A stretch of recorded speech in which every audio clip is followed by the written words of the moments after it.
Hey everybody, this is Brian Hogue. Welcome to another episode of Chiller Chat. Tonight my guest is Phil Wilson. He is an award-winning, internationally published, Pittsburgh-based illustrator with 50 plus years of professional experience in animation and illustration fields. His clients have included Walt Disney, Time Warner, Universal Studios, and Golden Books, just to name a few. Phil, thank you so much for being on the show tonight. Thank you for having me. Oh wow, and I didn't know this at first, but you're a native of Oil City. That's right. Yeah. Wow. Grew up in Siberley.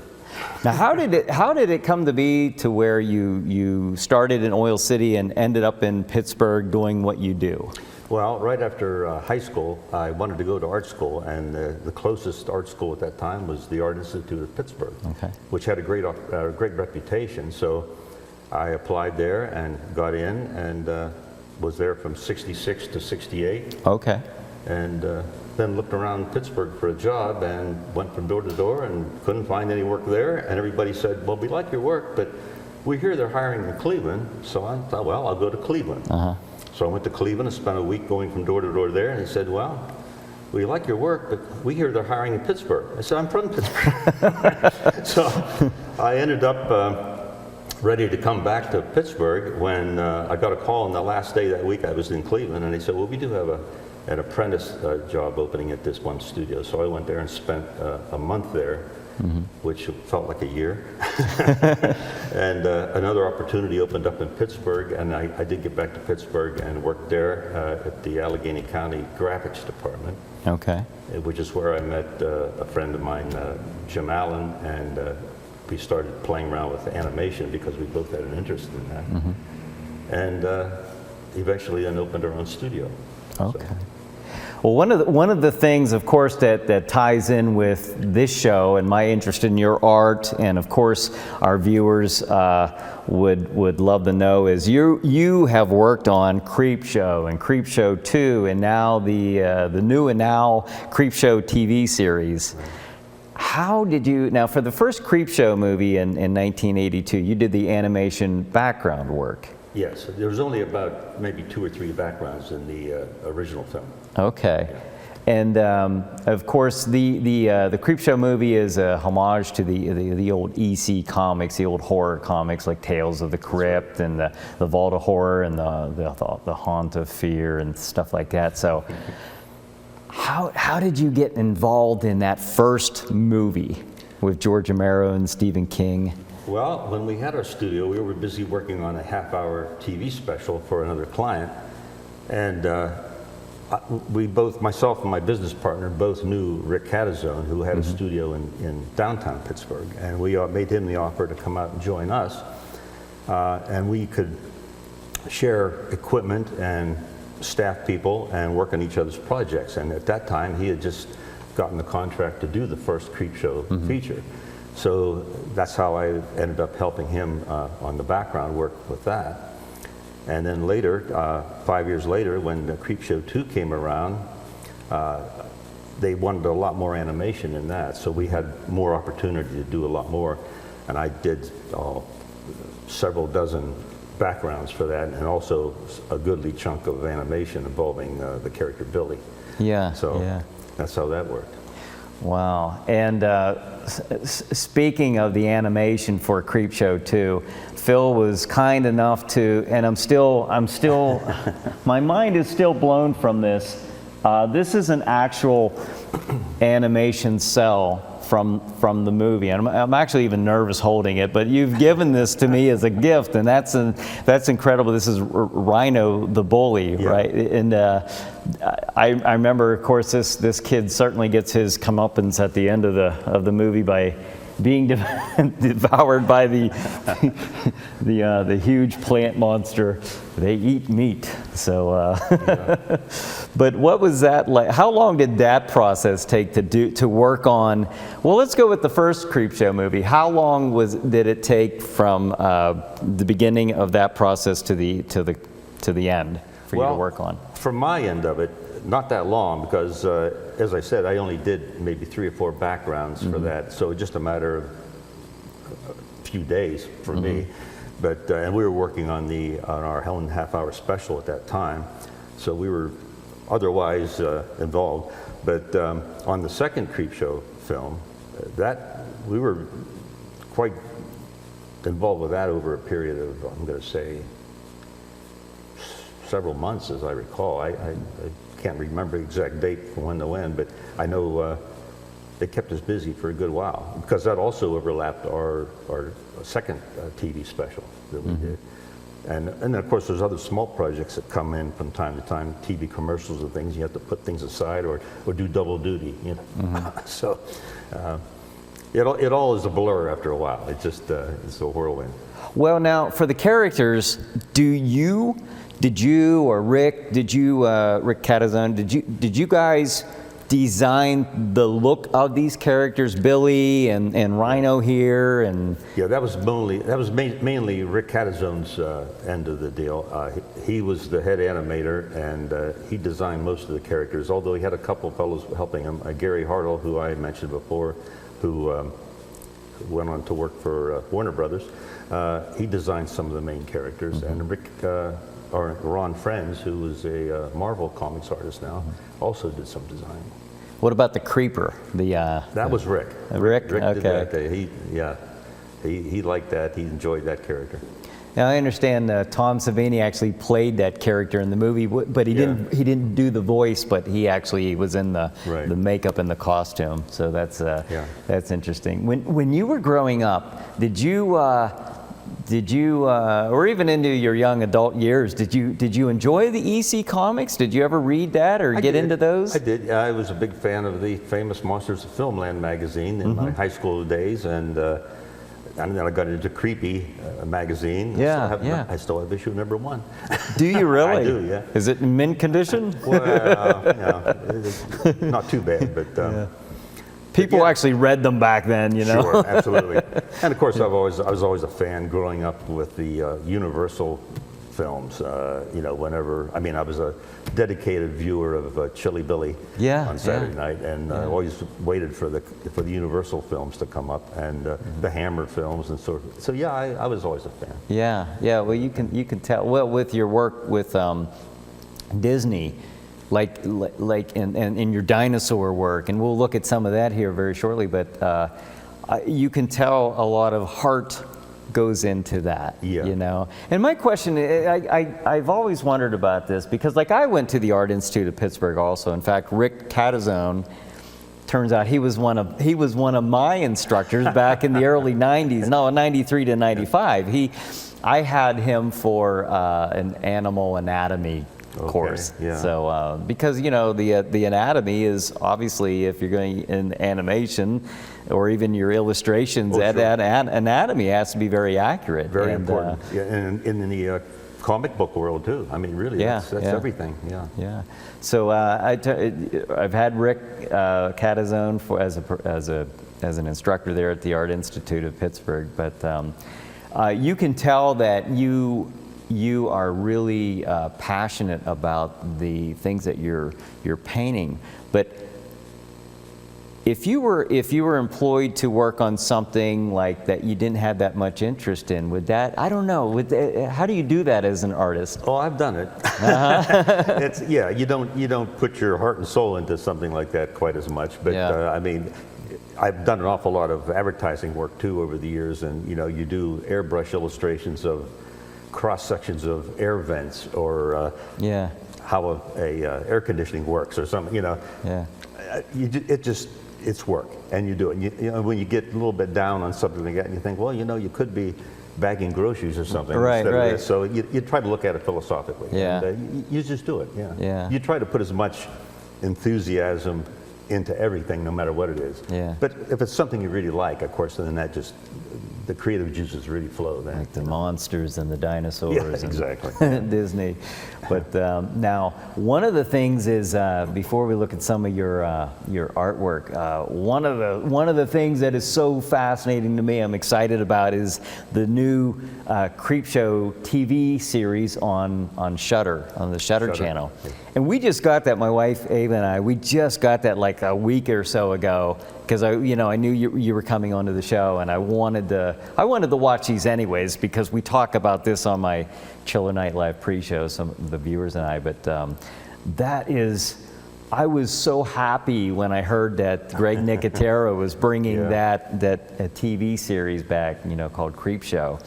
And what can you tell us about that experience working for this TV show? Well, Greg we knew from way back in the day. He would pop out to our studio from time to time, and because he was a big fan of Creepshow and Tom Savini and all that sort of thing. And as you well know, he went on to make quite a name for himself. Yeah. And, matter of fact, the day he left Pittsburgh to go to LA, I remember we said to him, well, Greg, we'll see you on the award shows. You know, just kidding. And as it turns out, he's won Emmys and so forth for his work. And he's now I think, an executive producer and the director on The Walking Dead for AMC. Right. Well, as I said, he was always a fan of the Creepshow features. And I guess now that he's got a little bit of credentials and clout, he decided he wanted to do a Creepshow TV series, and he wanted to make it look like the original films. Yeah. So as a result, he contacted Rick Catazone, and Rick in turn contacted me, and we tried to get a few of the old original people on it for the continuity, to make it look like, you know, the original. So that's how that happened. I just got a call one day from Rick, and he said, what are you doing? I said, well, nothing right now. I said, why? And he said, how would you like to work on Creepshow TV series? And yeah, absolutely. So I believe that first call was around January of this year, and then we finished up the last of the animation. I think it was in July. Oh wow! Like I say, it's everything's a blur. You know, time moves so fast. But I think it was around July when we finished up the end of it. I got a kick out of the comic. Like when you're looking at the comic book, the Creepshow comic book on the new series, up in the upper corner instead of EC, it's GN. Oh yeah. For Greg Nicotero. I thought that was really cool. I want to show. This is something else that you've given to me, and this is really, really cool. This is the actual penciled work, correctly, of the version of the Trick or Treat Street. Yeah. And this is in the new Creepshow series. That's correct. Yeah. Here, and now you say that this is about the original. This is the size that they work size. with. Yeah, that's the exact size. Wow, that is so neat. Well, what can we see that you brought us today? Well, I've got some of this artwork. Here's some more original work from the Creepshow 2 feature film that we did back in 89, 87, something like that. But that's Billy, young Billy, and there's a couple of different shots there of him. Here's another. And for anybody who's not familiar with animation, traditional animation, full animation, like Disney-style animation, is it's 24 frames a second, and generally you can shoot each drawing twice for 12 drawings for a second. But occasionally, because of the action, you have to do the full 24. Okay. So there's a lot of intense work. That animation there, what I find interesting, it's just got I don't know what kind of, if there's a certain name to the style, but I don't know, even with the bully and the kid, you know, there's a swooshy type of movement to it. Well, there's a different feel. I've always enjoyed traditional animation. I love the computer animation they use today, but there's something about the original cell animation, the Disney style, that is just undeniable. There's something about it. These are a few more examples of Rhino, just for expressions. Right. This is just before, I think this shot is just before he gets eaten by the giant Venus flytrap. But these are, of course, traced off of the pencil sketches, which like these would be the pencil sketches. And they had the same thing for Rhino, and these are sticking together here a little bit. But you ink them on the front, and then you paint them on the back, on the reverse side, with special acrylics that are sold especially for animated films. And then, of course, these are placed over top of painted backgrounds and shot 1 or 2 frames at a time. Okay. Wow. So That is so, for a fan like me, this is, you have no idea. This is so great to be able to see this live right here. Now this is one of the opening animation shots in Creepshow 2, where it zooms in on the castle, and there's some lightning effects and so forth that happen. Yeah. And this is my original art for that. Wow. Now this is the gate and the gargoyle. Is that a separate piece? That's a separate level, and that Okay. panned across a little faster than the zoom on the castle to give you the feeling of depth, the depth Right. of field. Okay. Wow, that's great. And then this, of course, is young Billy. And that's at the beginning of the film as well, where he's just picking up the magazine after they're thrown off the truck by Tom Savini as the creep. Wow, that's amazing. That is amazing to be able to see this. This is actually animation cells that were used in the movie. And you've and then what else? Well, I brought this along because we had talked yeah. about that earlier. This Tom is an Petty. original cell from the Tom Petty music video, "Running Down a Dream," and this was done in '89. Project we worked on, and Rolling Stone magazine picked that as one of the top 5 videos for that year. Yeah. And, made us very happy. It was a bit of a nightmare working on, spending 14 days, 13-hour days, day in and day out, and to get this thing done in time. Wow. We got the call from one of Rick Catazone's friends in California who had the job to do this, and he couldn't find any animators because that was the year that Don Bluth left Disney and took about 14 of their top animators with him to start his own company. And so this fellow was stuck with this video, and he called us to say, would you like to help us? And we said, sure. So we did in 14 days 2.5 minutes of animation, which is incredible because usually 2 weeks or 14 days is a tight deadline for 30-second commercial. Yeah.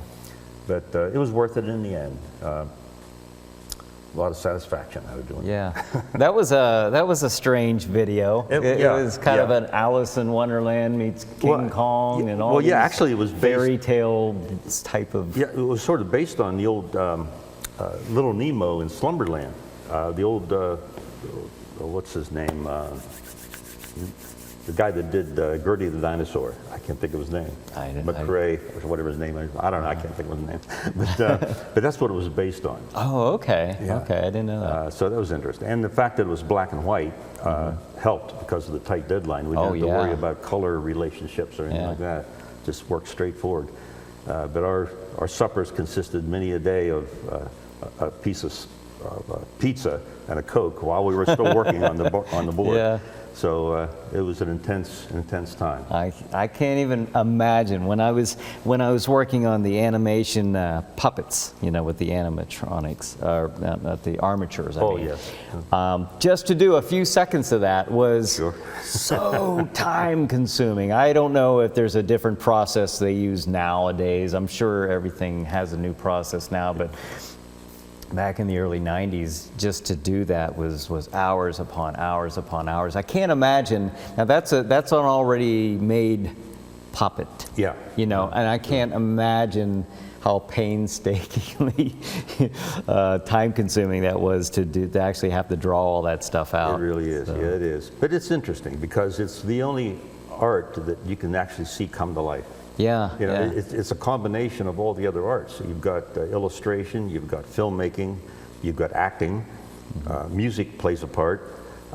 So really, it's a combination of all those together. And then, like I say, you get to see your character actually, in essence, come to life on the screen. Now, go ahead. I was going to. I know you're a fan of Chilly Billy, and this is a piece that was. I did this and submitted it to. Channel 11 back in the day, back in '74, that I thought they might use for a station break slide, but they didn't use it because of, I guess, legalities. So I was a little disappointed, but But I ended up with a nice piece of work for myself. That is so cool. And that just looks so, that almost looks like a photo of his face. It is just neat to sit here and look at that up close. I saw you post that one time on Facebook. Yeah. And the fact I'm sitting here right now looking at it, like the actual piece of art is amazing. Well, I was always a big Jack Davis fan from Mad Magazine. Yes, so that's yes. sort of based on his style quite a bit there. I can see that little bit of that Jack Davis look in there. That's great. That is great. So you were a big Chili Billy fan, of course. Oh yeah, I watched it faithfully every Saturday and tried desperately to stay awake till 3:30 in the morning or whatever it was when everything was over. Right. But here's a few other examples of. This is a recent piece here. Wow. I always wanted to do a nice Dracula. Yeah. So I was in a Halloween kind of mood this year and decided to do one. And that took you how long to do something like this? This one, I always put little hash marks in the back, and this one is 5 days. 5 days. And that's wow. that's the average. That's is an that average right? Usually, yeah, anywhere between 4 to 7 days. That size Sure. is 5 days. Wow. Usually 1 day to sketch it up and transfer it to the board, and then the remaining 4 days to paint it in. I always paint the background first. Okay. Background's always done first because the background's the atmosphere, and the atmosphere determines how the character looks. You know, the lighting and that the sort of- lighting and stuff. Okay, that makes sense. I wondered about that. Yeah. And do you pencil on the actual piece itself? Well, I do the sketch separately. Okay. And then I transfer that to the board using a graphite sheet underneath it and a stylus, and transfer the sketch to the board that way. I see. Wow. That is great. I love the eyes. I love those evil-looking eyes. Yeah, they tend to hypnotize you a little bit when you stare at them too long. So that's a piece I did for my own enjoyment, and this is another one. This is my most recent piece here. This is based on the legend of the Flying Dutchman. Wow. And that one's also 5 days. Is that right? Wow. That is just incredible. To be sitting here, look at these original pieces of art are just amazing to me. That is something. Thank you. That is fantastic. And also, I see, you know, of course, you're known for your dinosaur paintings, and wow, this is just incredible. This one took, let me see, I've got 1, 5, 6, 7. This one took 8 days. Took a little longer. 8 days. But, and this is based on, I try to keep everything as absolutely accurate scientifically as possible. And this is actually based on an actual fossil find. Oh, is it? Where they found, this is called a Tonodontosaurus, and they found the remains of it mixed with remains of the Deinonychus, which is the raptor there. And they found broken teeth on his bones and so forth. So they knew there was an encounter at one time. Wow. So maybe they got buried by a dust storm or something that nobody really knows. But, yeah. Now, you've always been a fan of dinosaurs, and I was too when I was a kid. I read everything I could on dinosaurs. Oh, yeah. One of the biggest things is I found to be this is so amazing to me, and I don't know why this isn't such a big deal to everybody. It should be, but they found a dinosaur with the skin still intact on it. They found several like that. They found a couple recently with petrified organs, heart and the digestive system and so forth. And then, of course, the most recent discovery was the feathers. They found this very fine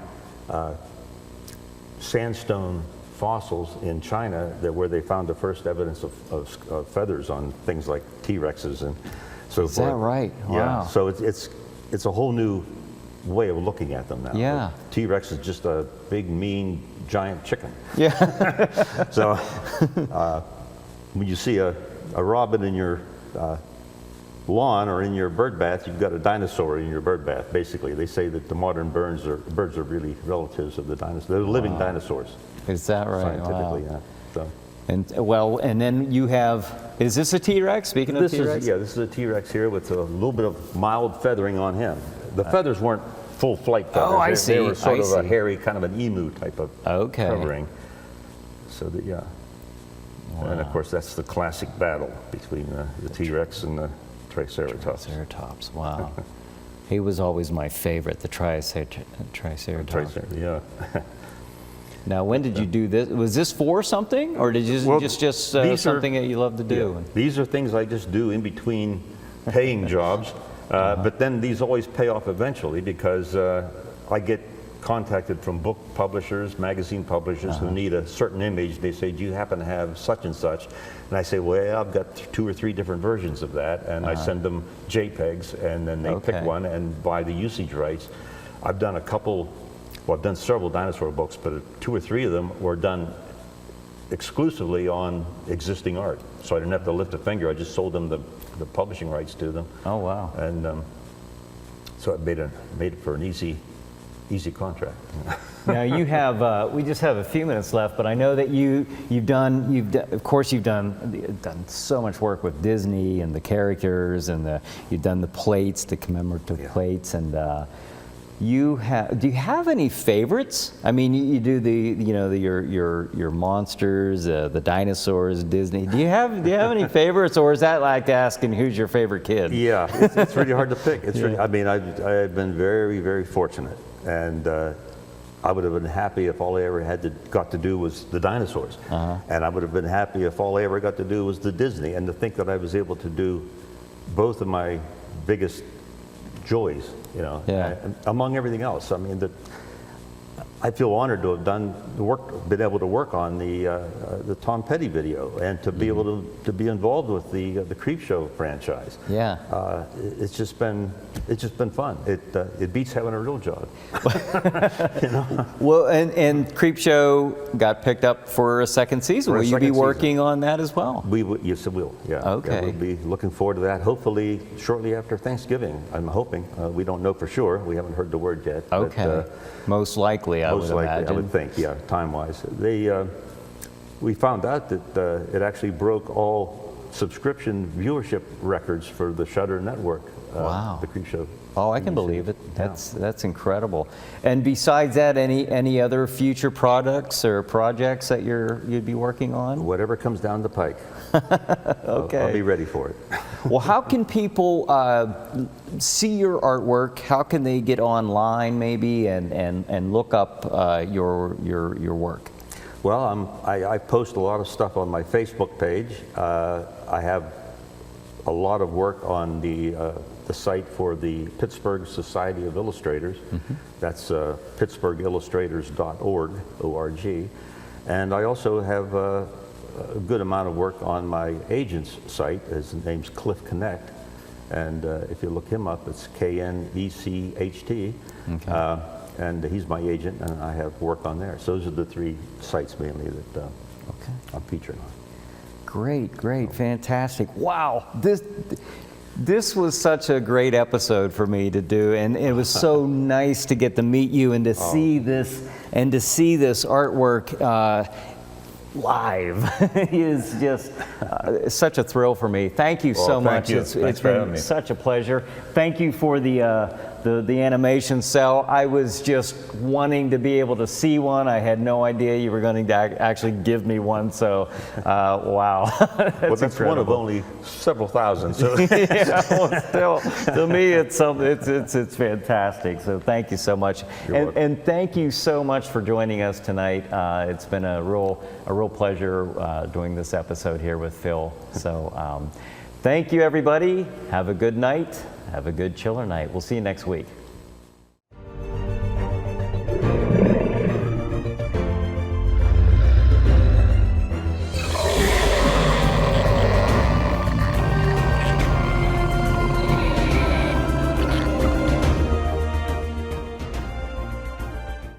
How many times do I have to tell you, just because something isn't good doesn't mean it's bad?